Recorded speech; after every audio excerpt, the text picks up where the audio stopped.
기도하시겠습니다. 사랑과 은혜가 충만하신 아버지 하나님, 우리가 인생의 광야를 지나갈 때에 세상 것을 의지하는 것이 아니라 더욱더 주님만을 바라보며 믿음으로 살아갈 수 있는 우리 모두가 되게 하여 주옵소서. 광야는 우리가 하나님께 속하였음을, 또 하나님께서 우리를 붙드시고 인도하심을 알게 하는 은혜의 자리인 줄로 믿습니다. 하나님, 그곳에서도 우리가 항상 주님만을 바라보며 주와 동행하며 참된 평안을 누리며 살아갈 수 있는 우리 모두가 되게 하여 주옵소서. 이 시간 주님 우리에게 말씀을 하여 주시기를 원합니다. 주의 종들은 그 말씀을 듣기를 원합니다. 그 말씀 한 귀로 듣고 한 귀로 흘려버리지 않게 하여 주시고, 오직 진리의 말씀 안에 거함으로 말미암아 하나님의 뜻만 이루어갈 수 있는 우리 모두가 되게 하여 주옵소서. 감사하며 예수님의 이름으로 기도하옵나이다. 아멘. 할렐루야. 하나님, 우리 아버지와 예수 그리스도로부터 오는 은혜와 평강의 축복이 오늘도 우리 사랑하는 성도님들과 함께 하시기를 주님의 이름으로 축복합니다. 우리 앞뒤 자유 계신 분들과 인사 나누겠습니다. 예수님께서 사랑하시는 형제님, 자매님, 당신을 바라보니 하나님의 은혜와 축복 속에서 가장 잘되고 형통할 사람이 바로 당신이군요. 아멘. 네. 우리의 믿음과 우리의 바람과 우리의 선포대로 하나님 이루어 주실 줄로 믿습니다. 소리 조금만 더 올려주시겠습니까? 네. 여러분, 한 주간 잘 지내셨습니까? 네. 제가 항상 설교 전에 한 주간 잘 지내셨냐라고 하는 것을 항상 묻습니다. 여러분, 지난 한 주간은 우리가 어떻게 살아와야 했을까요? 여러분, 각자 삶의 자리에서 부활의 증인된 삶을 살으셨습니까? 네. 여러분들의 삶의 문제가 크실까요? 아니면 부활하신 주님이 더 크실까요? 부활하신 주님이 더 큰 줄로 믿습니다. 그런데 우리는 여전히 지난 한 주간 삶을 돌아보면 여전히 내 앞에 있는 그 삶의 어려움들 때문에 그 주님의 은혜를 잃어버리며 살아온 것이 아닐까, 그런 생각을 하게 됩니다. 여러분, 주님 부활하셨음을 믿으십니까? 주님만 부활하시길 바라겠습니다. 아멘이십니까? 주님만 부활해야 됩니다. 내 안에 있는 내 자아가 다시 부활하는 게 아니라 우리 자아는 주님의 십자가 앞에 죽었습니다. 믿으십니까? 나는 죽고 내 안에 예수 그리스도만 살아서 주님과 함께 동행하는 삶을 살아갔으면 좋겠습니다. 우리가 사순절을 보내면서 나름 누리는 생명, 또 거룩한 멈춤, 이 시간을 통해서 주님의 말씀을 다시 한번 묵상하고 또 나를 다시 한번 내려놓는 그런 시간을 가졌는데요. 부활주일이 지나고 한 주간을 딱 보니까 주님 부활하심과 더불어 내 자아도 다시 부활한 것 같습니다. 그동안 사순절이라고 절제했던 것, 참았던 것이 다시 막 이렇게 부활해서 기도하는 자리보다 세상의 자리로 다시 나가는 우리들의 모습이 아닐까, 그렇게 생각을 해봅니다. 바라는 것은 세상의 자리가 아니라 항상 주님과 함께 예배하는 예배자의 자리에 서실 수 있기를 주님의 이름으로 간절히 축복합니다. 꼭 교회 안에서만 드리는 예배는 아닐 것입니다. 모든 순간 주님을 생각하고 주와 동행하며 주님 살아계시되 어떻게 살아가신다? 시퍼렇게 살아계신다 라고 하는 그 믿음을 가지고 날마다 주의 뜻을 이루고 또 그 뜻에 합당한 우리 모두가 되었으면 좋겠습니다. 우리는 어떠한 신분을 가지고 이 세상을 살아갈까요? 베드로전서 2장 9절에 있는 말씀을 보면 이렇게 우리를 향하여 선포하여 말씀해주고 있습니다. 너희는 택하신 족속이요 왕같은 제사장들이요 거룩한 나라요 그의 소유가 된 백성이라. 여러분, 누구에게 속한 사람일까요? 우리는 주님께, 또 하나님께 속한 사람인 줄로 믿습니다. 내가 주님을 택한 것이 아니라 주님이 나를 택하여 주셔서 나를 하나님의 거룩한 백성으로 살아가게 하셨다라고 하는 것. 구약시대의 이스라엘 백성들은 제사장을 통하여서만 하나님께 나아갈 수 있었습니다. 그러나 예수님의 십자가의 보혈로 누구든지 그 믿음을 가지고 하나님께 나아가 예배할 수 있는 은혜의 길이 우리에게 허락되었는 줄로 믿습니다. 그래서 하나님께서 예수님을 통하여서 내가 너희를 택하였다, 내가 너희를 왕같은 제사장으로 삼았다, 내가 너희를 거룩한 나라요 나의 소유로 삼았다라고 분명하게 말씀하고 있습니다. 여러분, 부활의 증인으로 산다라고 하는 것은 다른 것이 아니라 바로 이 약속의 말씀을 붙잡고 내가 하나님께 속한 사람이다, 나는 주님과 동행하는 사람이다. 나는 왕 같은 제사장이다 라고 하는 그러한 마음가짐을 가지고 또 그렇게 매일매일 살아가실 수 있는 우리 모두가 되었으면 좋겠습니다. 여러분, 우리가 이러한 은혜를 입고 살아가는 그런 하나님의 사람들이다라고 한다면 우리들의 삶의 이유, 삶의 목적은 무엇이 되어야 할까요? 각자가 나름대로 살아가는 인생의 목적, 이유는 다 다르리라 생각합니다. 그러나 우리가 하나님의 은혜로 말미암아 왕 같은 제사장이 되었고 하나님 나라의 백성이 되었음을 믿는다면 우리의 인생의 목적은 하나님을 경배하는 것, 하나님을 예배하는 것이 우리의 삶의 분명한 이유와 목적이 되어야 할 줄로 믿습니다. 여러분, 오늘 우리가 함께 읽은 95편에 있는 말씀은 우리가 왜 마땅히 하나님을 경배해야 하는지 그 이유를 우리들에게 말씀해 주고 있습니다. 그래서 오늘은 두 가지, 여러 가지 많은 이유가 있겠지만 여러분 다른 것은 기억은 못하다 할지라도 이 두 가지만은 꼭 기억하셨으면 좋겠습니다. 내가 왜 하나님을 예배하는가? 오늘 여러분들 이 자리에 하나님을 예배하기 위하여 나오신 줄로 믿습니다. 아니면 누구에게 보이기 위해서 나오셨을까요? 그렇지 않으리라 생각합니다. 하나님을 예배하기 위하여 예배의 자리에 나왔는데 그러면 나는 왜 하나님을 예배해야 되는가? 무엇 때문에 이 예배 자리에 있어야 되는가? 무엇을 위해서 나는 하나님을 경배해야 되는가? 오늘 말씀을 통해서 함께 묵상해 보고자 합니다. 첫째는 여호와는 우리의 크신 왕이시기 때문에 하나님을 경배하며 예배해야 된다라고 말씀을 하고 있습니다. 우리 본문 말씀 3절입니다. 다 같이 함께 읽겠습니다. 3절 다 같이 시작. 여호와는 크신 하나님이시요 모든 신들보다 크신 왕이시기 때문이로다. 아멘. 그럼 시인은 여호와는 크신 하나님이시다, 모든 신들보다 크신 왕이시다라고 고백을 하고 있습니다. 고대 근동 지역에서의 그 신앙생활의 모습을 보면 그때 당시에는 다신론적인 우상 숭배가 흥황했던 때입니다. 하나님만이 아니라 다른 여러 가지 많은 신들이 있어서 자신이 섬길 신을 선택하는, 그래서 그 선을 통해서 자신이 기도하고 또 자신의 소원이 이루어진다라고 믿고 있었던 그런 시대 가운데 있습니다.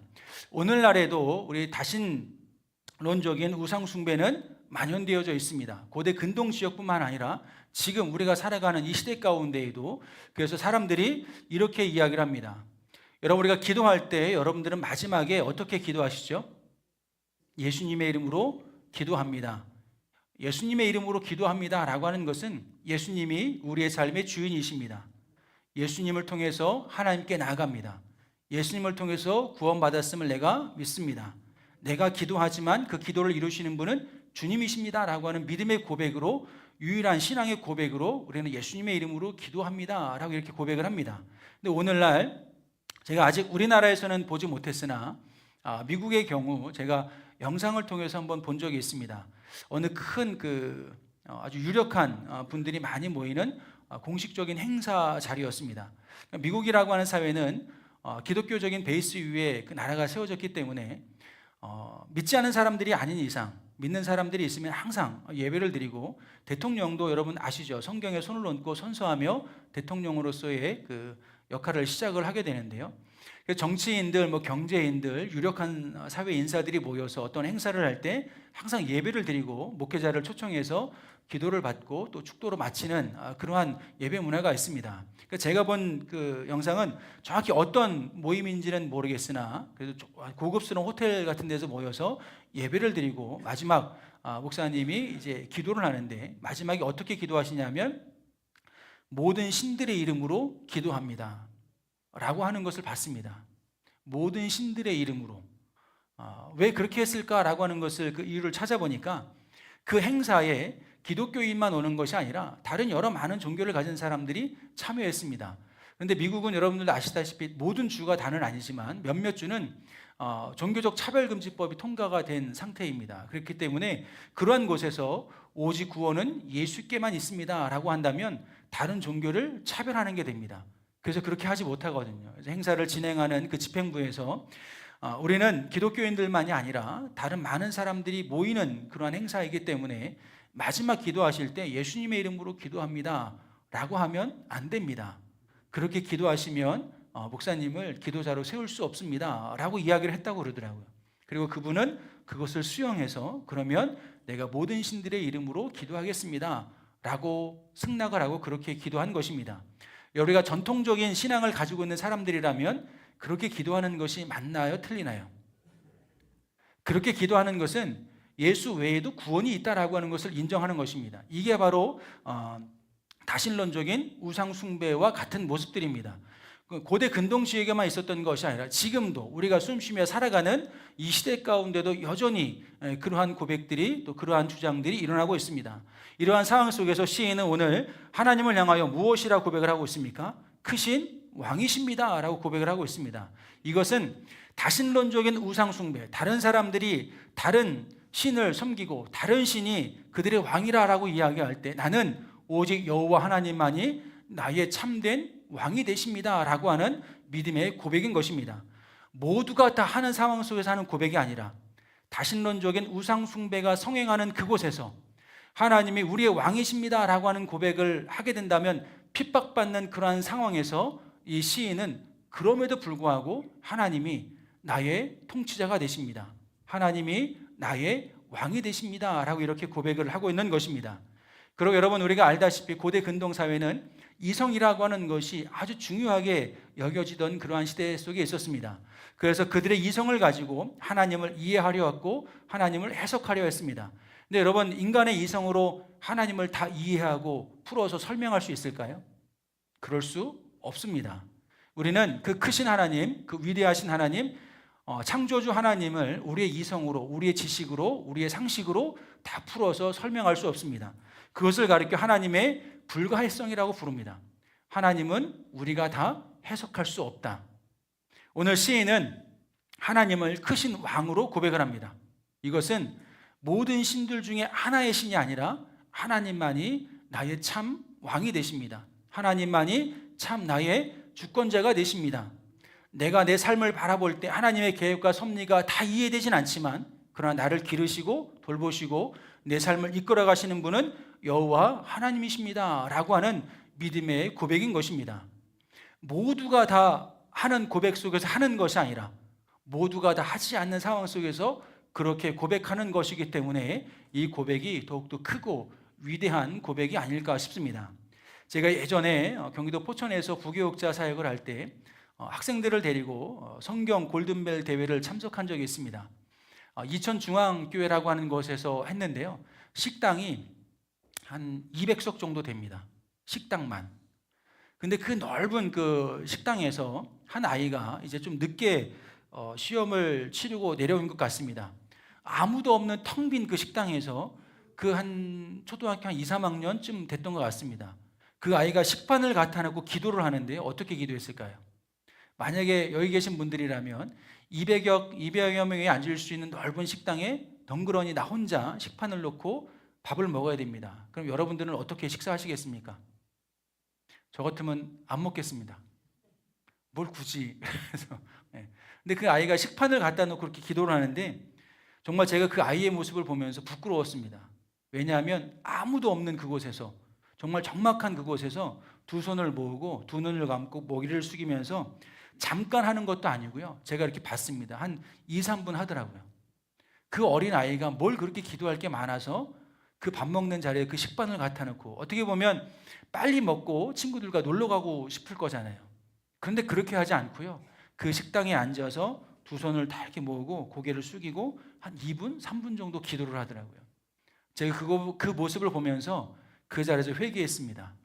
야, 저런 아이도 저렇게 하나님을 고백하며 기도하며 식탁을 대하는데 나는 어떻게 하고 있는가? 감았다 뜨고 하나님 아시죠? 네. 그리고 그냥 하는 게 아닐까? 너무 부끄러웠습니다. 여러분들은 어떠십니까? 그 아이는 아마 그 어떠한 것보다도 누가 제일 크게 느껴졌을까요? 하나님이 제일 크게 느껴졌을 것입니다. 그렇기 때문에 그 크신 하나님께 자신이 기도를 하는 것이라 저는 그렇게 믿습니다. 아마 20년쯤 지났으니까 그 아이도 청년이 됐겠네요. 바라는 것은 그 아이가 지금도 그렇게 생활했으면 좋겠다라고 하는 그런 바람이 있습니다. 누군지 어디 사는지는 모릅니다. 근데 아무튼 그 아이의 그 모습이 그날 저를 다시 한번 깨닫게 하는 그런 하나님의 어떤 그런 신호가 아니었을까라는 생각을 해보게 됩니다. 20세기의 선지자로 불리는 신학자 토저라고 하는 그런 신학자가 있습니다. 이 신학자는 하나님을 아는 지식이라고 하는 책을 통해서 이런 이야기를 합니다. 우리가 하나님에 대해 생각할 때 우리의 마음에 떠오르는 그것이 우리에 관한 가장 중요한 사실이다. 교회의 가장 끔찍한 질병은 하나님에 대한 시각이 너무 작고 초라해졌다는 것이다. 여러분들은 하나님을 바라보는 시선이, 그 시각이 어떠실까요? 크실까요? 아니면 좁을까요? 우리는 오늘 하나님의 교회 안에서 하나님을 얼마만큼 크게 보고 있을까요? 네, 큽니다. 네. 우리는 고백으로는 그 어떠한 것보다도 하나님이 크다라고 이렇게 고백을 합니다. 정말 하나님이 크실까요? 정말 클까요? 그런데 왜 예배 안 나올까요? 근데 왜 싸울까요? 하나님이 큰데, 그렇죠? 하나님이 더 큰데, 정말 큰데 누구 때문에 내가 예배를 못 나오겠다. 그러면 하나님보다, 죄송하지만 그 사람은 그 사람이 더 큰 겁니다. 그 사람이 더 크기 때문에, 하나님이 보이지 않기 때문에 하나님을 예배할 수 없는 겁니다. 교회에서 봉사하는 게 크십니까? 하나님을 예배하는 게 크십니까? 예배하는 게 크다라고 우리는 고백을 합니다. 그런데 봉사하는 것 때문에 하나님이 보이지 않습니다. 이거는 신앙생활이 거꾸로 된 것입니다. 지난주에 보신 분들이 계실지 모르겠지만, 지난주에 부목사님께서 뒷자리에 자꾸 이렇게 서성이시더라고요. 설교하는데 자꾸 신경 쓰이게 자꾸 서성이세요. 그래서 끝나고 물어봤습니다. 목사님 왜 자꾸 뒤에 서 계십니까? 그랬더니 저도 그랬었거든요. 사실은 저도 부교육자 할 때 예배에 집중하는 게 아니라 목사님이 예배에 집중하실 수 있도록 뒤에서 돕는 역할을 했거든요. 그러니까 뭐 음향이라든지 또 아니면 조명이라든지 아니면 기타 여러 가지. 그래서 목사님이 눈빛만 주면 탁탁 이렇게 알아갈 수 있도록 긴장하면서 이렇게 서 있었거든요. 목사님도 그런 마음으로 서 계셨다 그러시더라고요. 그래서 제가 뭐라 그랬을까요? 뭐라 그랬을까요? 잘했다 그랬을까요? 아니면 고맙다고. 그런데 그러지 않으셔도 된다고. 그냥 앉아 있으라고. 앉아서 예배 드리라고. 왜냐하면 제가 그렇게 이야기한 데는 이유가 있습니다. 조명이 클까요? 하나님이 더 크실까요? 우리가 막 예배 드리고 있는데 갑자기 조명이 탁 나갑니다. 그렇다고 예배 못 드릴까요? 예배 드릴 수 있습니다. 왜? 이 조명 나간 것보다 하나님이 더 크시기 때문에. 지난번에 우리 예배하다가 화면 나간 적 한 번 있습니다. 그렇죠? 그래서 막 여러분들이, 저는 몰랐어요. 왜? 안 보이니까. 저는 안 보이니까 몰랐는데 막 분위기가 어수선해집니다. 그럼 지금 누가 더 큰 건가요? 환경이 더 크게 좌우하는 겁니다. 그래서 제가 간절히 이제 부탁드리는 것은, 여러분 자막이 좀 틀리면 어떻고 안 나오면 어떻습니까? 그렇죠? 음향이 조금 안 좋으면 어떻습니까? 음향이 안 좋은 게 들리시잖아요. 음향에 가서 봉사하라라고 하는 하나님의 신호입니다. 저는 음향이 너무 좋습니다. 화면도 너무 좋고요. 이 환경도 너무 좋습니다. 우리가 신앙생활하면서 우리 교회 안에서 하나님에 대한 시각이, 하나님에 대한 생각이, 하나님에 대한 비중이 얼마나 클까? 우리는 외적인 것이 너무나도 커져 있습니다. 하나님은 요만큼 되어져 있고 다른 모든 것들로 가득 차 있기 때문에 자꾸 그런 것 때문에 다투고 분쟁이 일어나고 하나님께 집중하지 못하는 것이 아닐까, 그런 생각을 가져보게 됩니다. 여러분, 교회의 가장 끔찍한 질병은 하나님에 대한 시각이 너무나 작고 초라해졌다라고 하는 것이다. 오늘 시인의 고백은 하나님을 향하여 크신 왕이십니다. 크신 하나님이십니다. 그 어떠한 것보다도 크신 분이십니다 라고 고백을 하고 있습니다. 여러분, 하나님 앞에 예배 드릴 때 하나님께서 우리에게 원하시는 것은 무엇일까요? 우리의 행동을 원하실까요? 우리의 태도를 원하실까요? 모르긴 몰라도, 제가 하나님은 아니지만 만약에 제가 하나님의 자리에서 그것을 본다라고 한다면 행동을 보는 것이 아니라 우리의 태도를 보지 않을까 싶습니다. 마음의 태도, 여러분들이 예배드리는 그 태도를 하나님께서 먼저 보시지 않을까 싶습니다. 제가 그런 것을 언제 느끼냐면 아이들을 키우면서 느낍니다. 아이들이 제가 왜 예전에 한번 그런 예화 한번 드렸잖아요. 초등학교 1학년 8살짜리 아들이 그립습니다. 그 아들이 슬러시를 먹고 싶은데 아빠 생일이 다가온다고 자신이 먹고 싶은 것을 참고 그냥 지나갔던 그 아들, 요즘은 전화도 안 합니다.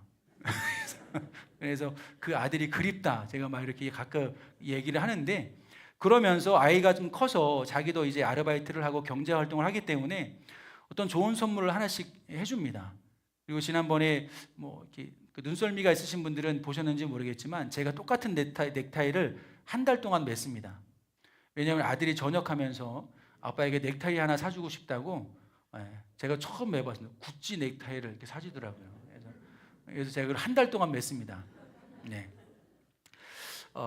그런데 제가 바라는 것은 그런 어떤 행동, 무엇을 사주고 무엇을 이게 아니라 그의 마음을 더 원합니다. 마음을 다해서 준 선물이기 때문에 그것이 더욱더 귀하고 값지고 또 크게 느껴집니다. 그런데 그냥 아빠 이거 그냥 뭐 해 뭐 이러면 안 하고 말지, 그렇죠? 안 하고 말지. 그러면서 하나님이 우리를 향한 그런 마음은 어떠실까? 우리의 예배에 대한 또 신앙생활에 대한 어떤 그런 모든 것들은 어떠실까? 하나님을 요만큼 보면서 안 하면 왠지 찜찜하니까, 그죠? 안 하면 왠지 벌 받을 것 같고, 예배 빠지면 왠지 그냥 좀 뭐 이렇게 불행한 일이 생길 것 같고, 그러니까 접선하듯이 동냥하듯이 제가 그냥 한번 나가 주겠습니다. 한번 나가 있겠습니다. 라고 하는 것. 여러분, 그것은 하나님을 작게 보는 겁니다. 작게 봐도 아주 작게 보는 겁니다. 여러분, 하나님을 크게 보면 어떨까요? 그 어떠한 것보다도 제일 우선순위 되어지는 것이 예배일 줄로 믿습니다. 그래서 제가 안식일 신앙을 가끔 이야기를 합니다. 여러분, 지금 우리로 따지자면, 지금 시간으로 따지자면 안식일은 토요일이라고 이야기할 수 있습니다. 근데 성경에 보면 안식일을 기억하여 거룩히 지키라라고 말씀하고 있고요. 예수님의 부활은 안식 후 첫날, 오늘이죠. 그래서 우리 일반적인 개신교회 기독교인들은 예수님의 부활을 기념하고 부활에 대한 소망을 가지고 살아가기 위하여 안식일과 더불어 부활의 주일을 같이 예배하며 지킵니다. 그래서 제가 가끔 그러한 이야기를 하신 것을 아마 기억나실 겁니다. 안식일을 거룩히 지키십시오. 토요일이 되면 일주일의 삶을 돌이켜보면서 마지막 저녁 시간 하나님을 예배하기 위하여 그 시간을 오로지 하나님께 한번 드려보십시오. 여러분들의 마음도 정리하고 바쁘고 분주했던 것도 정리하고, 내가 내일 주일 예배인데 무엇을 입고 갈까도 한번 생각해 보시고, 내가 하나님께 예물을 드릴 때 그냥 쓰다 남은 것을 드리는 것이 아니라 구별하여 정말 하나님께 감사하는 마음으로 드리고 있는가. 여러분, 안식일 신앙이 왜 중요하냐면 내 모든 시간의 주인이 하나님입니다 라고 하는 것을 고백하는 것이 안식일 신앙입니다. 온전한 11조가 왜 중요하냐면 이 물질의 주인이 하나님이십니다 라고 하는 믿음의 고백이 있는 것이기 때문에 11조의 신앙이 중요한 것입니다. 그냥 내가 쓰고 남은 시간을 드리는 것이 아니라, 내가 쓰다가 남은 물질을 하나님께 드리는 것이 아니라, 하나님이 나에게 이 귀한 시간을 허락해 주셨고 하나님께서 이 귀한 물질을 나에게 맡겨 주셨으니 이 모든 것이 주인이, 이 모든 것보다 크신 분이 하나님이십니다 라고 하는 믿음의 고백으로 그 모든 것들을 하는 것입니다. 하나님이 원하시는 것은 무엇일까요? 바로 그러한 마음, 그러한 믿음의 고백. 오늘 시인이 하나님을 향하여 크신 왕이십니다 라고 고백을 했던 그 마음, 그런 것들을 하나님께서 오늘 우리에게 바라고 원하시는 것이 아닐까 싶습니다. 여러분, 사도 바울은 디모데전서 6장 17절에서 이렇게 이야기를 합니다. 정함이 없는 재물에 소망을 두지 말고 오직 우리에게 모든 것을 후히 주사 누리게 하시는 하나님께 두라. 오늘 여러분들의 소망은 어디에 있습니까? 물질에 있습니까? 아니면 세상 명예와 출세와 권력에 있습니까? 아니면 그 모든 것을 후히 주시고 넉넉히 누리게 하시는 하나님께 내 소망을 두고 있는가? 이걸 다른 말로 이야기를 하면 내 삶 가운데 하나님이 크신가? 아니면 세상적인 것이 더 큰가? 라고 하는 그런 질문이 아닐까 싶습니다. 여러분, 바라는 것은 우리의 가정, 직장, 재정, 그리고 은밀한 생각의 모든 영역까지 하나님은 크신 왕으로서 우리의 삶을 다스리시고 통치하시는 분이신 줄로 믿습니다. 그 크신 왕 앞에 내 삶의 주권을 온전히 내어드리는 것, 그것이 바로 참된 경배이며 또 하나님의 백성으로서의 마땅한 삶의 자세인 줄로 믿습니다. 매 순간 교회 안에서뿐만 아니라 여러분들의 삶의 자리, 모든 그 삶의 자리에서 하나님을 가장 크게 보실 수 있는 우리 모두가 되었으면 좋겠습니다. 여러분, 인생을 살면서 문제 없는 사람 있을까요? 이 자리에 계신 분들도 크고 작은 문제들은 다 한 가지씩은 가지고 있을 것입니다. 여러분들이 저를 보실 때 근심과 걱정과 염려가 있는 사람처럼 보이십니까? 아니면 없는 사람처럼 보이십니까? 없는 사람처럼 보이시나요? 예. 그것은 곧 목사님은 속도 없네. 뭐가 좋다고 저렇게 맨날 희죽희죽 다니나? 예. 뭐 그렇게 생각하실 수 있고, 또 어떤 분들은 오랜만에 뵌 분은 저보고 그러시더라고요. 목사님 요즘 뭐 걱정거리 있으세요? 왜요? 그랬더니 얼굴이 왜 이렇게 안 돼 보이세요? 그러더라고요. 그래서 뭐 세상 인생 사는 게 다 그렇죠. 뭐 이제 그러면서 이렇게 이야기를 하는데, 여러분 세상의 문제를 크게 보느냐 아니면 하나님을 크게 보느냐, 그것에 따라서 우리가 인생을 대하는 태도는 분명히 달라질 것입니다. 재정의 문제, 건강의 문제, 또 사업의 문제, 관계의 문제, 내 힘으로 어떻게 바꿀 수 없는 여러 가지 불가항력적인 것들이 분명히 있습니다. 근데 여러분 그런 것들이 아무리 크다 할지라도 그거보다 더 크신 분이 누구실까요? 우리가 믿는 여호와 하나님이신 줄로 믿습니다. 죄와 사망 권세를 물리치시고 부활하신 주님이신 줄로 믿습니다. 그 믿음을 가지고 날마다 하나님을 경배하는 것, 이것이 우리 신앙인들의 삶의 첫 번째 가장 우선순위 되어야 할 그런 삶의 자세이고 태도인 줄로 믿습니다. 문제보다 하나님을 더 크게 보실 수 있는 저와 우리 모든 성도들 되었으면 좋겠습니다. 두 번째, 우리가 하나님을 경배하는 삶을 살아야 하는 이유, 나를 지으시고 기르시고 돌보시는 목자이시기 때문에 우리는 그 목자 되시는 주님만을 온전히 예배하며 살아가야 할 줄로 믿습니다. 6절과 7절입니다. 6절, 7절 다 같이 읽겠습니다. 시작. 오라 우리가 굽혀 경배하며 우리를 지으신 여호와 앞에 무릎을 꿇자. 그는 우리의 하나님이시요 우리는 그가 기르시는 백성이며 그의 손이 돌보시는 양이기 때문이라. 아멘. 오늘 본문 말씀을 보시면 우리가 굽혀 경배하며 우리를 지으신 여호와 앞에 무릎을 꿇자. 그는 우리의 하나님이시요 우리는 그가 기르시는 백성이며 그의 손이 돌보시는 양이기 때문이라 라고 말씀을 하고 있습니다. 여러분 시인이 하나님을 향하여 크신 하나님이라고, 크신 왕이십니다라고 고백하는 것은 두려움의 어떤 대상, 두려움의 관계 속에서 그렇게 고백을 합니다. 하나님께 나아가고 싶어도 감히 함부로 나아갈 수 없는 연약함을 고백하는 그런 표현이라고 할 수 있습니다. 그런데 6절과 7절에 있는 말씀을 보시면 돌보시는 양이라고 하는, 마치 하나님과 그 백성의 관계를 목자와 양의 관계로 비유하여 말씀하고 있습니다.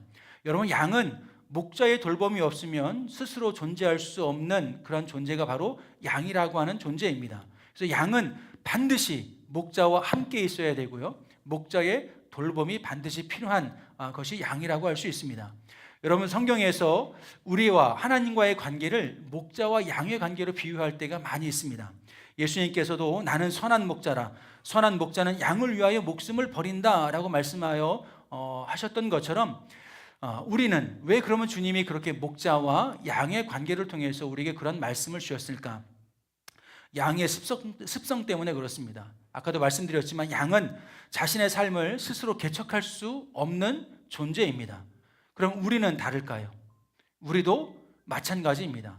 여러분 흔히 우리가 내 인생은 나의 것이라고 가끔 이야기할 때가 많습니다. 그래서 어떤 분들도 가끔 그렇게 제 친구들도 그런 사람들이 몇 명 있었습니다. 주님을 믿느니, 하나님을 믿느니 차라리 나는 내 주목을 믿겠다, 그죠? 그리고 내 물질을, 명예를, 권력을 믿겠다라고 하는 사람들이 있습니다. 여러분 그러나 그런 것들은 이 세상 가운데 그리 오래가지 못합니다. 내 주먹이 아무리 세봐야 나보다 더 센 사람들은 반드시 있고요, 내가 물질을 많이 가지고 있다라고 할지라도 나보다 더 많은 물질을 가지고 있는 사람들이 반드시 생겨나게 될 수밖에 없습니다. 그래서 독일의 신학자 드리트리 보네퍼라고 하는 신학자는 나를 따르라라고 하는 책에서 이렇게 이야기를 합니다. 오직 순종하는 자만이 믿고 오직 믿는 자만이 순종할 수 있다.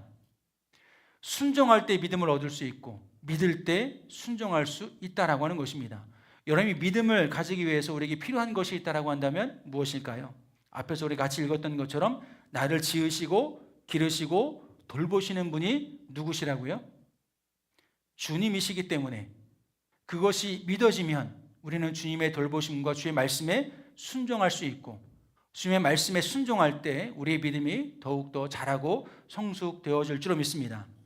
목자의 음성에 귀 기울이고 그 음성에 순종하는 것은 값싼 은혜에 머무는 것이 아니라 목숨을 버려 나를 구원하신 선한 목자와의 가장 친밀하고 역동적인 관계를 유지하는 생명의 길이 되어지는 줄로 믿습니다.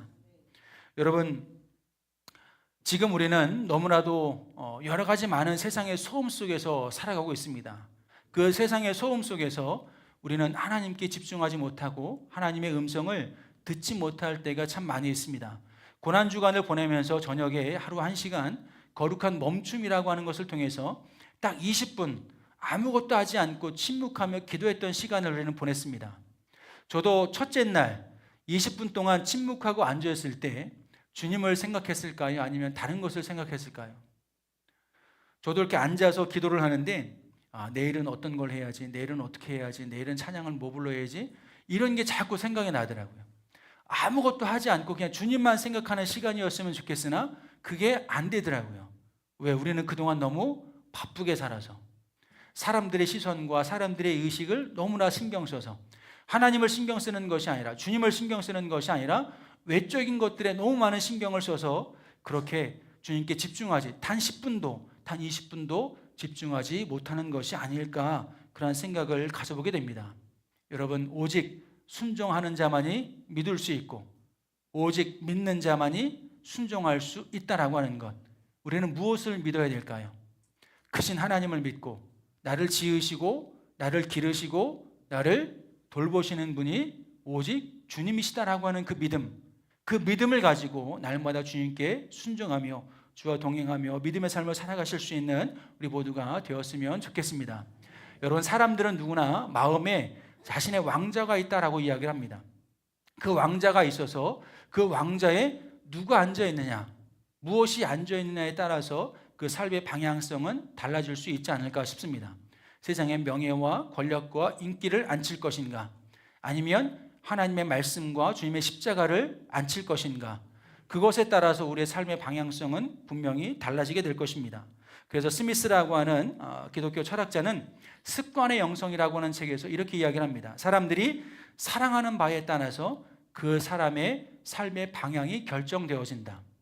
내가 무엇을 사랑하는지에 따라서 예배도 경건도 달라질 수 있다. 물질을 사랑하고 세상을 사랑하면 예배조차도, 신앙조차도 그것을 얻기 위한 하나의 도구로 사용되어 줄 수밖에 없을 것이고, 하나님을 사랑하게 되면 예배를 드리는 그런 태도와 또 그런 마음가짐과 또 내 삶의 모든 방향성이 주님을 닮아가는 그런 모습으로 바꿔지게 될 것이다 라고 하는 것을 이야기를 하고 있습니다. 오늘 세상을 살아가면서 우리는 여러 가지 많은 삶의 문제 앞에 직면해 있습니다. 그 삶의 문제가 어떤 것일까? 아마 인생을, 우리 눈을 가리고 있는 짙은 안개와도 같은 것이 아닐까 싶습니다. 안개가 너무 짙으면 한 치 앞도 볼 수 없습니다. 어디로 가야 할지, 무엇을 해야 할지 잘 알 수 없습니다. 제주가 이렇게 기후차가, 일교차가 좀 심하기 때문에 중산간 지역에 가끔 안개가 짙게 끌 때가 있습니다. 그러면 정말 한 치 앞도 안 보이고 한 치 앞도 갈 수 없습니다. 이 동해 지역은 어떤지 잘 모르겠습니다. 근데 제주는 안개가 자주 낍니다. 특히 이제 중산간 쪽으로 올라갈수록 자주 끼는데요. 그때 인생의 짙은 안개라고 하는 것이 이러한 것이구나. 정말 속도를 내고 싶어도 낼 수 없고 가고 싶어도 갈 수 없습니다. 인생의 문제라고 하는 것이 바로 우리의 시선을 가리는 그런 짙은 안개와 같은 것이 아닐까 싶습니다. 그러면 그 안개를 걷어내려면 어떻게 될까요?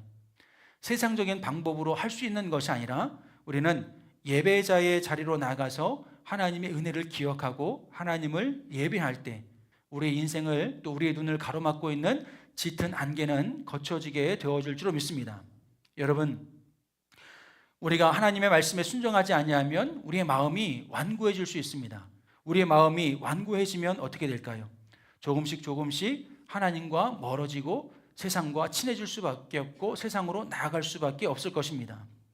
오늘 우리는 우리의 마음의 완고함을 벗어버리고 오직 하나님의 사랑과 그 은혜를 다시 한번 기억하며 우리의 삶의 모든 자리를 하나님께 예배하는 예배자의 자리로 드릴 수 있는 우리 모두가 되었으면 좋겠습니다. 사랑하는 성도 여러분, 오늘 우리가, 그리고 매 주일마다 또 매 순간마다 우리는 하나님을 경배하며 예배한다라고 이야기를 합니다. 말씀을 정리하며 여러분들의 마음속에 그것을 다시 한번 점검해 보았으면 좋겠습니다. 오늘 내가 하나님을 예배하는 이유는 무엇인가? 무엇 때문에 예배자의 자리에 나와 앉아 있는 것인가? 여러분, 지금 날씨가 얼마나 좋습니까? 그렇죠? 산으로 들러가면 아름다운 것들이 얼마나 많이 있습니까?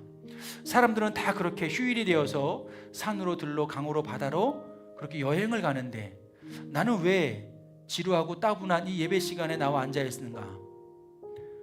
잘 들리지도 않는 말씀을 왜 20분 30분 들어야 되는가? 과연 그 의미가 무엇일까? 저는 그런 것들을 다시 한번 생각해 볼 수 있는 그런 시간이 되었으면 좋겠습니다. 혹 나의 필요를, 나의 욕망을 채우기 위하여 예배의 자리에 나와 있는 것은 아닐까? 나를 위하여 하나님을 이용하고 있는 것은 아닐까? 여러분, 시인은 오늘 우리에게 분명히 말씀해 주고 있습니다.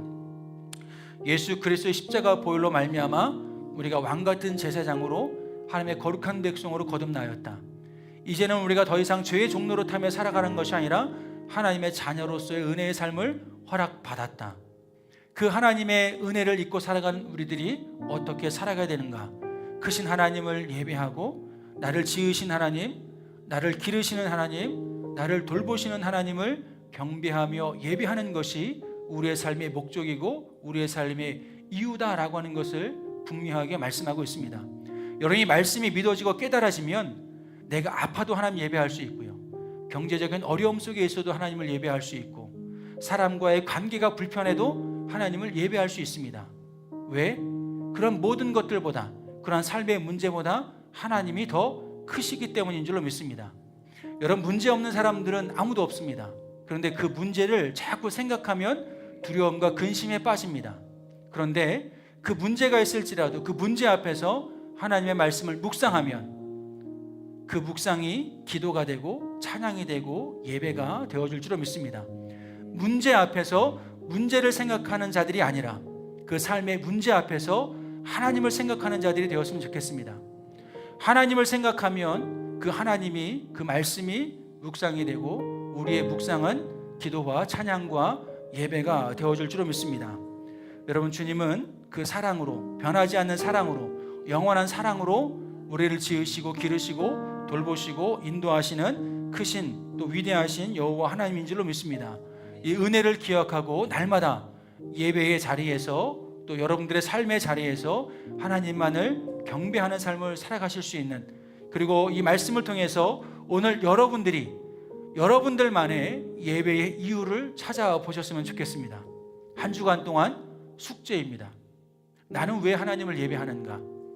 하나님을 예배해야 하는 이유는 무엇인가? 무엇을 위해서, 무엇 때문에 나는 하나님을 예배하고 있는가?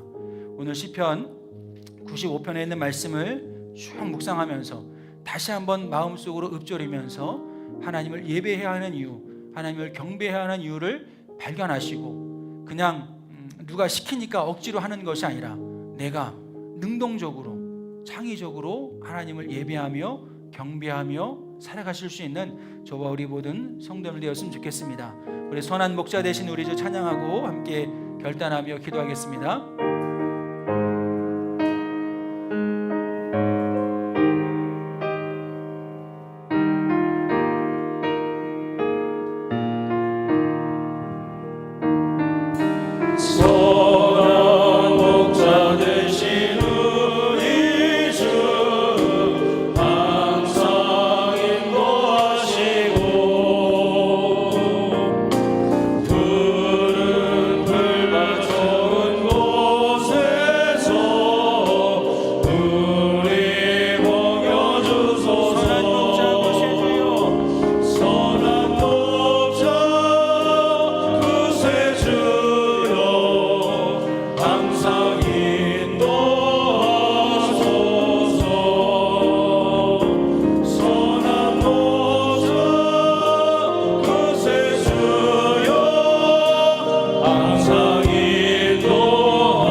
붙드시고 기르시고 돌보시고 인도하시는 크신 여호와 하나님이신 줄로 믿습니다. 이 시간 오늘 나눈 말씀을 다시 한번 기억하면서 주님, 내가 부활의 증인된 삶을 살아갈 때에 세상의 문제 앞에 내 마음이 믿음이 흔들리지 않게 하여 주시고 오직 주님만을 바라보는 그 믿음 안에서 세상의 모든 시험과 유혹을 이기며 살아갈 수 있게 하여 주옵소서. 믿음의 승리자가 되게 하여 주옵소서. 하나님의 영광을 위하여 귀하고 존귀하고 아름다운 자리에 쓰임받게 하여 주옵소서. 함께 우리 결단하며 기도하고 또 우리 다시 한번 기도할 때에 우리 질병으로 인하여 아파하고 고통당하는 가족들의 치유와 회복을 위해서 기도하겠습니다. 여러분들도 기도하실 때 그 아픈 부위에 손을 얹어 기도하십시오. 하나님께서 오늘 부활 승리하신 주님의 이름으로 함께 기도할 때에 치유하여 주시고 회복하여 주실 줄로 믿습니다. 여러분들의 삶의 문제 앞에 기도하십시오. 문제를 크게 보는 자들이 아니라 주님을 크게 보는 믿음을 주옵소서. 하나님을 크게 보는 믿음을 주셔서 예수의 이름으로 담대히 선포하며 기도할 때에 모든 신유의 역사가 우리 삶 가운데, 우리 교회 가운데, 우리 가정과 또 내 삶 가운데 임하게 하여 주옵소서. 함께 기도하시고 또 여러분 김세미 권사님을 위해서 기도해 주셨으면 좋겠습니다. 어제부터 폐렴 증상이 있어서 열이 높게 올라가고 떨어지지 않는다라고 합니다. 그래서 병원에서도 이렇게 열이 계속 유지가 되면 위험하다라고 하는 이야기를 한다고 합니다. 하나님 긍휼히 여겨주시고 연약한 육체를 만져주시고 놀란 치유 회복의 역사가 있게 하여 주옵소서. 우리 시간 다같이 주여 세 번 부르시고 함께 중보하며 통성으로 기도하겠습니다. 주님, 주여